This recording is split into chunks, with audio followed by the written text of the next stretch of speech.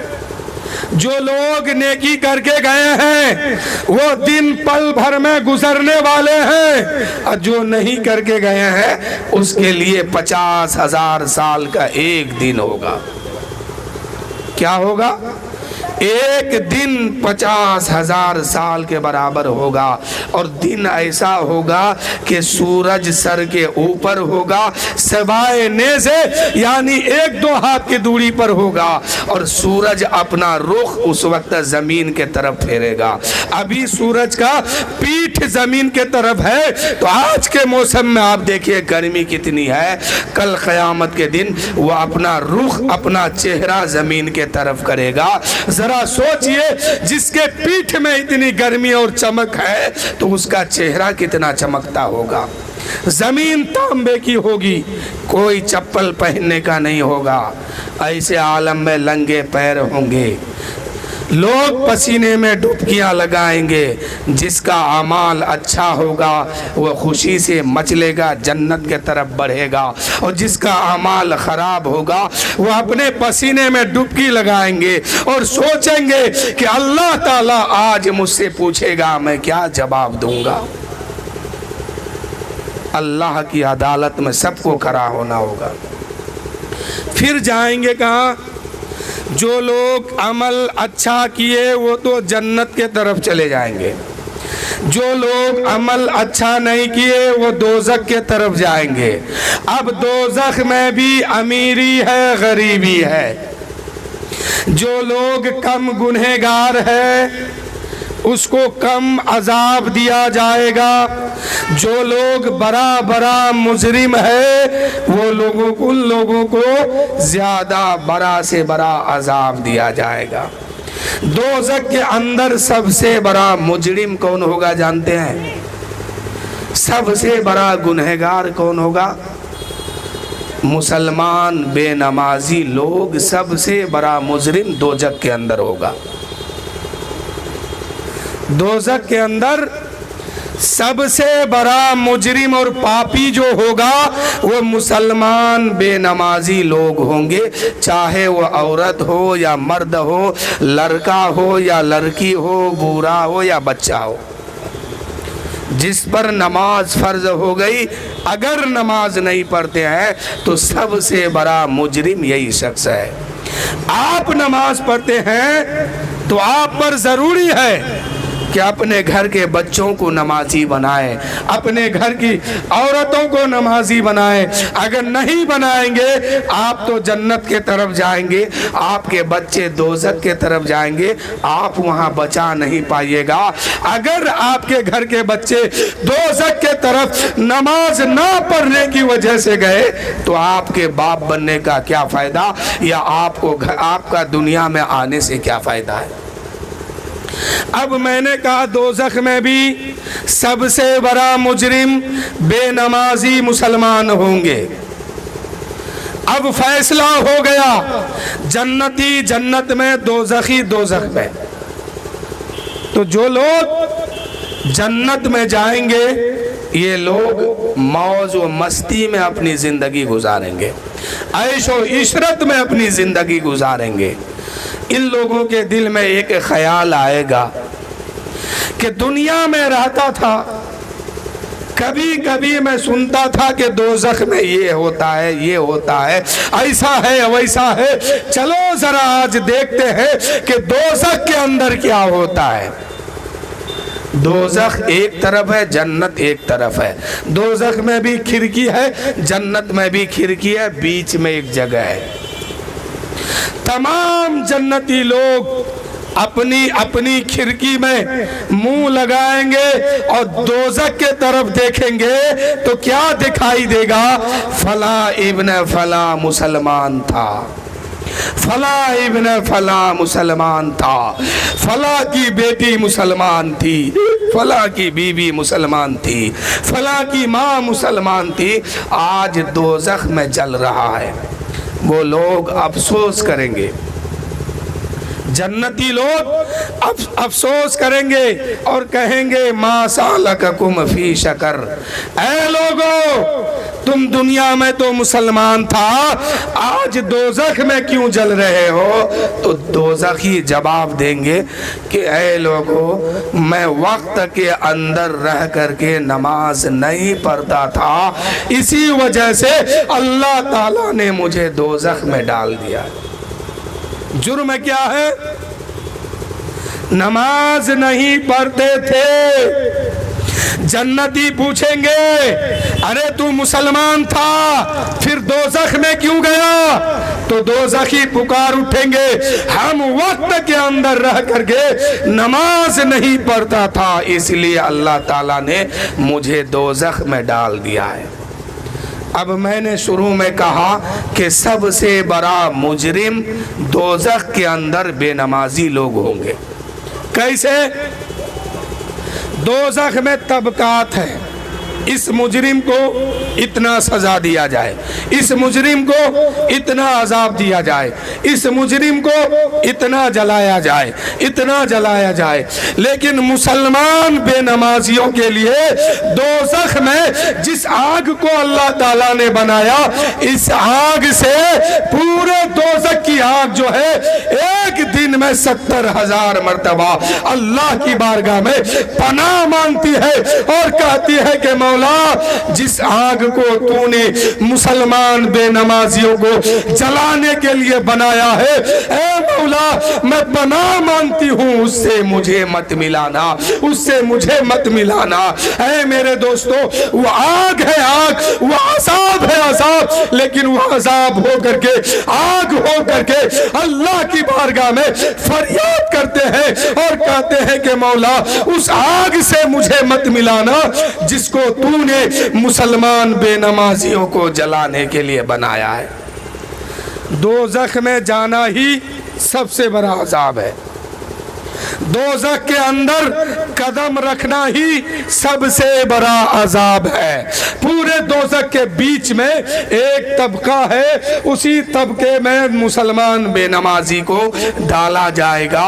چاروں طرف کی آگ، چاروں طرف کے عذاب اللہ کی بارگاہ میں ہر دن جو ہے 70,000 مرتبہ یہی فریاد کرتے ہیں کہ مولا اس آگ سے مجھے مت ملانا جس کو تو نے مسلمان بے نمازیوں کو جلانے کے لیے بنایا ہے۔ اب سوچئے دوزخ ہو کر کے، جہنم ہو کر کے خود پناہ مانگتی ہے اس آگ سے بچنے کے لیے۔ ذرا سوچئے کتنا خطرناک وہ آگ ہے، کتنی مشکل وہ گھڑی ہے کہ سب سے زیادہ عذاب اگر جہنم کے اندر کسی کو ہونے والا ہے تو وہ مسلمان بے نمازیوں کے لیے ہے۔ تو دوزخ میں سب سے بڑا امیر مسلمان بے نمازی لوگ ہوں گے، اس لیے کہ سب سے بڑا گنہگار، سب سے بڑا مجرم، سب سے بڑا پاپی یہی لوگ ہوں گے دوزخ کے اندر۔ اب میں نے شروع میں ایک جملہ اور کہا تھا کہ جب جب نماز چھوڑیں گے ہر وقت کے بدلے میں فرشتے دوزخ میں اس کا نام لکھتے ہیں۔ یعنی مغرب کی نماز وقت رہتے ہوئے سارے سویدھا موجود ہونے کے باوجود بیٹھ کے ٹائم پاس کیے اور مغرب کی نماز نہیں چھوڑ دیے، نہیں پڑھے، تو اس کو کہتے ہیں جان بوجھ کے چھوڑنا۔ اب ادھر مغرب کی نماز چھوڑے ہیں، ادھر فرشتہ اس کا نام دوزخ کے دروازے پہ لکھ دیا، فلاں ابن فلاں، فلاں گاؤں کے رہنے والا مغرب کی نماز کو قضا کر دیا۔ اب اللہ کے رسول فرماتے ہیں اگر اس نام کو مٹانا ہے تو جیتے جی مٹا لو، مرنے کے بعد کوئی موقع نہیں ملے گا۔ کیا سمجھے؟